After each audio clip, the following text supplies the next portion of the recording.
Hello and welcome to the Vita Group Sustainable Podcast Series with myself, Mike Murray, Chief Innovation Officer of the Vita Group. And me, Natalie Watson, Group Head of Sustainability. Together, we're going to be unravelling some of the common misconceptions of foam and actually tackling how it can be an enabler to the circular economy. So join us, along with some of our colleagues and guests, as we explore the world of sustainability in PU foam.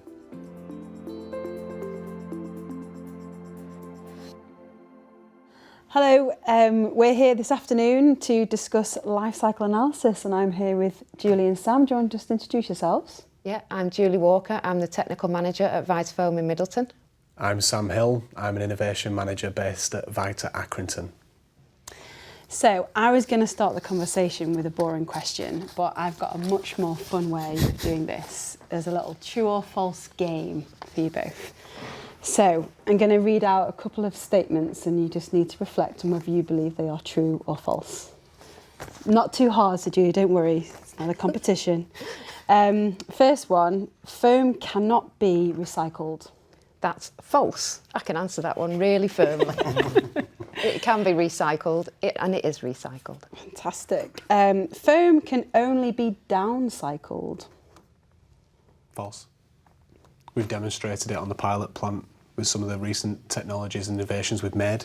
So we can make foam just as robust as it would be from a virgin-based polyol system. So based on that response, foam cannot be a closed-loop circular solution. That's false true. And again, we're doing it at Vita. Vita have got all angles covered is what you're saying here, right? Yep, we're certainly doing that anyway. Well, let's get into a bit more of a spin then here. All natural materials are more environmentally friendly than foam. false. And Why? proven by LCA calculations that we've carried out. It's a question of what is environmentally friendly. It's that question. So we can't just say they are all environmentally friendly. We need to be more specific. To say environmentally friendly is nowhere near specific enough to give anyone any information. Love that, Sam. Foam has poor responsiveness. Now, I'm not so sure why this is important for foam, but apparently there's claims that it has poor responsiveness. So what's that? I'm not sure who designed the question. I'm not sure it's technically a term for foam. It's certainly not a British standard, but it is responsive. So it's responsive in lots of different ways. It can either be high resilient and then it's responsive and you get a significant ball rebound from it, or it can be low resilience and you can sink into it and have a nice comfortable sleep. A good night's sleep. Yeah. Well, that's what we all want, isn't it? And then just to round it off, foam can only be made using fossil fuel derived carbon. False. We demonstrate it, so there are some biomaterials available now, today. It's by no means exhaustive currently, but the processes are being developed now. So there's press releases almost every quarter of a new technology or a new process being developed. So, yeah, it's probably a half and half answer. Yeah. Not yet, but soon will be. ... Yeah. Let's to be continued. It's shown it's technically possible. And I think that's the journey we're on. There's lots of misconceptions around foam. And I think we see them and read them and hear them all the time. And I think our roles is to really try and put the science-based data behind those so that we can have real concrete facts rather than dealing in fiction. So with those answers in mind then, and the common misconceptions that foam has no place being talked about alongside sustainability, it absolutely goes part and parcel, doesn't it, with sustainability? And you see that, Julie? Yeah, I mean, foam's lightweight, isn't it? And it's durable, and it's cost effective. So those are the reasons that it's used, and it's used extensively in furniture and should be used extensively in furniture. It's comfortable. There's nothing that is as comfortable as foam in a product, and it's an enabler for designers because they can design any product they want using foam. You can cut it, you can profile it, you can drill holes in it to make it more breathable.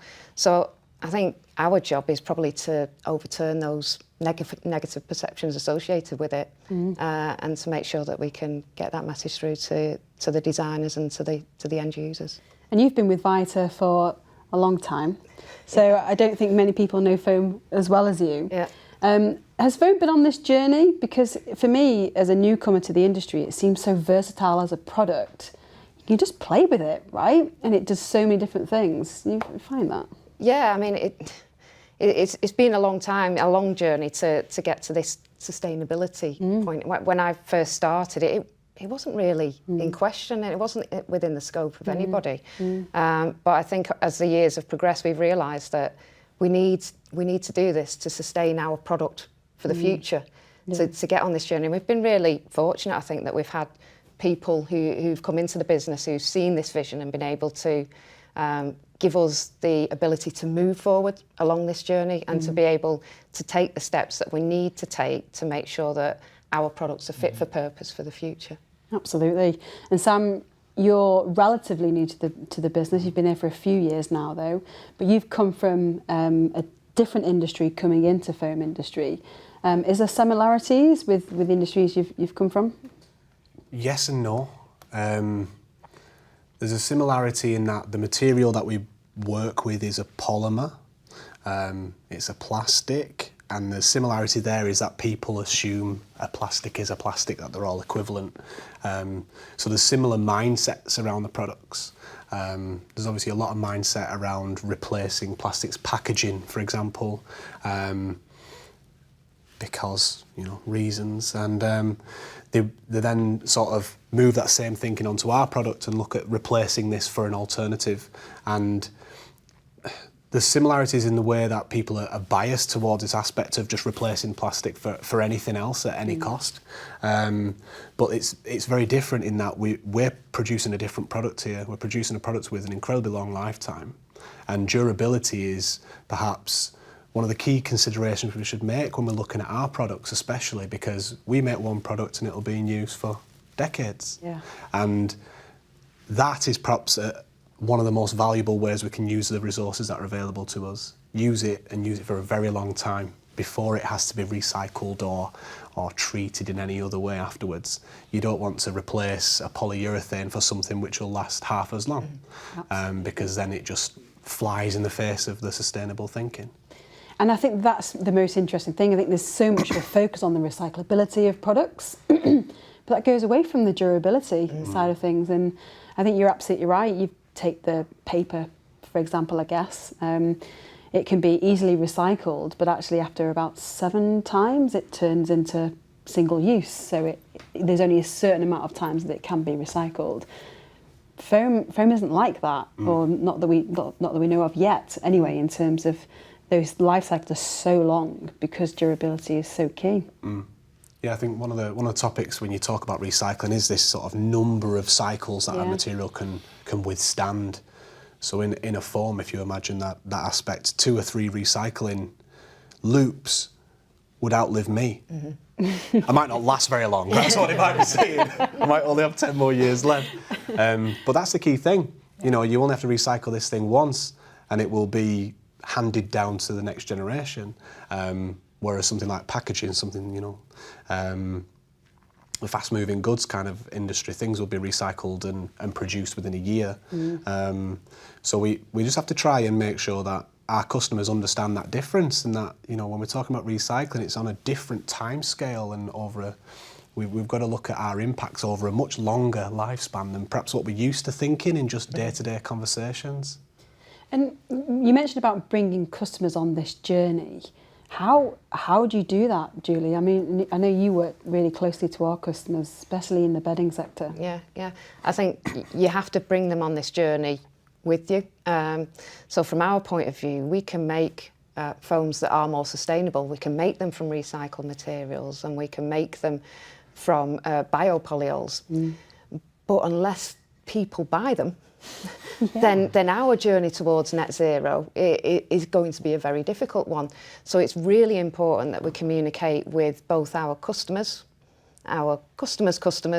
and eventually onto the end user. And that's something that we've really started to try to do over the last few years, is because you can almost skip over sometimes the intermediate customer, and you can get to the end retailer who have more pressure actually to ensure that they are following a net zero path themselves, and then they're able to drag that through the supply chain. And I think that's the way forward actually, in order to get us to a point where we can achieve our targets, is to speak to people further down the line and ensure that these products are being dragged through the supply chain.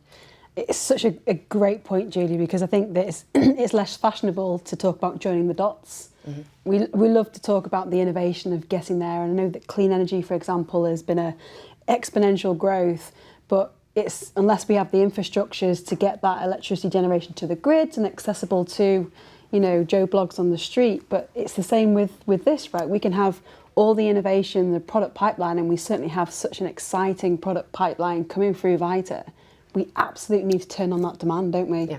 You know, and talking to customers, Mike, that, you know, we've done across the group really, both technical and comfort related. But can you see the customer change? Yeah, I think customers are very much on the same journey with us at different stages. Certainly the ones that I know, you know, Julie and Sam have done the same, where we've been involved in workshops to really get into the detail of how our innovations can help you know, drive down their long-term, you know, CO2 impacts. And we have the technologies in the pipeline to help them do that. And actually, I think it's been said recently that actually foam could be an enabler to lowering CO2. So it's not the question of what sustainability got to do with foam. It's like, you know, foam can actually help you on that journey. And I know there's a customer that Julie's had recently that, you know, was actually looking to design foam out for different, you know, spring and textile solutions. But, you know, after, you know, a several-day workshop here on site, they actually introduced originally our Origin range, and now they're moving to our Orbis range. So I think it does show you how that, you know, that connectivity really works and partnership. And for our listeners, can you just explain and bring to life what Orbis, Origin are? Julie, if you take Orbis. Yeah, so Orbis is using recycled mattresses, the foam from recycled mattresses, to regenerate the raw material that then we can reuse in our products. So that is when you talked earlier and said, can foam be circular? And I said, yes, and we're doing it. That's exactly what I meant. So we're taking these mattresses, or people are taking these mattresses on our behalf, deconstructing them, and then we're regenerating the raw material, which is being used both on our plant here in Middleton and at several of our facilities around Europe to remake polyurethane, virgin polyurethane foam. And that process makes post-consumer foam a valuable resource to our future, isn't it? For sure, yeah. Post-consumer foam can be recycled, and it is being recycled through that process. And that's our brand name, Orbis, and it's really a cutting-edge technology, not just for Vita, but for the foam industry in general. And then Origin, Sam. Yes, Origin is a brand name which covers our foams with biomaterials containing, and it's typically biopolyols. So polyols have been manufactured for a long time, decades, using vegetable oils as their source. So they've been sort of sunflower, rapeseed, they've been soy-based, but all these are different chemistries, and that's how we have to immediately think of those. So they're a fantastic idea, but they bring a different type of chemistry to the table. So, you know, people would like to just work from nature as much as possible, but we have to understand the chemistry. But there are these materials available today. We are using them into some of our grades across Europe. They're available to buy, and for people who want, you know, bio-based materials in their products, they are here. You know, they're not unheard of. There's more and more developments in the industry to try and understand that chemistry more, to develop that chemistry to increase the addition levels. So they're typically used at a proportion of our addition levels. But by working with these suppliers, these manufacturers, we can improve the chemistries and really improve how we can incorporate those into our formulations. Yeah. And in your opinion, would you class these foams as uncompromised? So these foams with the bio feedstocks and the circular feedstocks can do more or less what the original foam can do. Yeah, that's what we ensure. So we make sure that the addition levels are such that none of the physical properties are compromised, because there is absolutely no point in putting very high levels of bio and renewable resource if the physical properties are compromised, because then you just have to remake sooner and the durability can be compromised. But like Sam said, we're increasing the levels constantly of those biomaterials that can be added whilst not compromising any of the physical properties. And we're really proud of what we've achieved, I think, over the years and continue to do so. And it's that continue to do so that really excites me, because I know what's in our innovation kind of team and the capabilities we have there. I just think that foam just seems to be one of these materials that is so susceptible to innovative change. The way we tweak it, the way we can increase feedstocks. I think it's gone on such a journey. Sorry to interrupt you. No, I'm very go. bad at interrupting. No, you're on flow, go. I get very excited. Before I forget. You crack on. Thing. You know, we've got to keep in mind to improve sustainability, we can just improve the chemistry that we do anyway. And I think that's something which we have to also try and highlight, that, you know, we don't just sit back on decades old chemistry. You know, our suppliers are working on new materials, virgin materials still, but they have a lower impact inherently because of what they're doing, because of how they're making their different products, providing us with different blends of properties that we can apply into our foams, which can allow them to be more durable, it can allow them to be lower in density, it can allow them these higher variability in properties than what we could do years ago. So it, like Mike says, then it gives us then more potential use for polyurethane that there wasn't before. And polyurethane's fantastic at polyurethane, sorry, I said it with an F. I thought you were saying fame. It is quite famous. It's finding its way into uses which weren't used before. It's incredibly lightweight, you know, is one of the key properties that it has. So if we can displace something which was solid, not lower density as it was before, the whole composite becomes more sustainable because it's using less material for the same end result, I suppose. Don't know if I've explained that quite as well, but... No, I love it, and I'm on board, because the durability side of things, it means that just because what foam is surrounded in has reached its end of life, foam potentially could go into something else because it is so durable and actually live a second life without even kind of changing any property whatsoever. And I think that is, from a waste hierarchy perspective, a wonderful scenario to be able to live through, isn't it, Mike? It is, and you know, Rebond Technology, or Novus, which is the sustainability brand that we use for that now, has been around a long time. You know, it's been since the 60s that we started looking at how can we make good use of this post-industrial trim. But you know, now it's been for many years. You know, 100% of all of our trim goes to valuable engineered products, and it allows you to make foams that you couldn't make any other way. I think we're only just beginning to see where that technology could take us into other products and giving the design engineer another toolkit to work with that actually has some really good sustainability credentials. And the future just looks so promising, doesn't it, for this particular material when you think about that, what its capabilities are and what different markets actually this material could disrupt, you know, with existing materials in there. Yeah, I think we've been doing this for years, like Mike says. We've been reconstituting foam. We've been making use of every single bit of the foam that we make for a very long time. So anything that we make on the plant that's non-prime, that is rebonded and recycled. Any scrap that our customers generate, we take back and we recycle and we rebond it and we make it into a new product. We've been doing that since 1980, partly just commercially. Yeah. But now it's, hey, it's recycled. You know, this is what we should be doing. But it's something that actually we've just always done.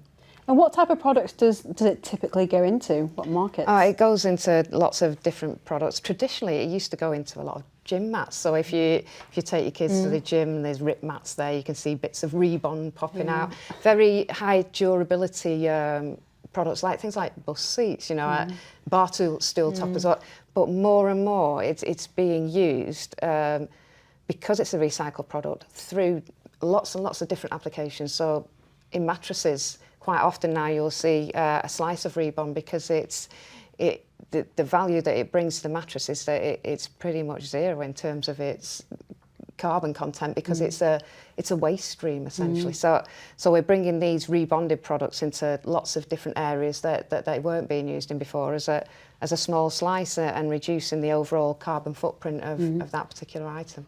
And from a sustainability perspective, being more efficient in your manufacturing process is, like you say, traditionally that was for cost out or commercial benefits, but now it's fulfilling sustainability credentials like recycled content and a lower CO2. And I think that lower CO2 part has really only been a recent development for us to actually quantify it with real science-based facts from our life cycle analysis model, isn't it?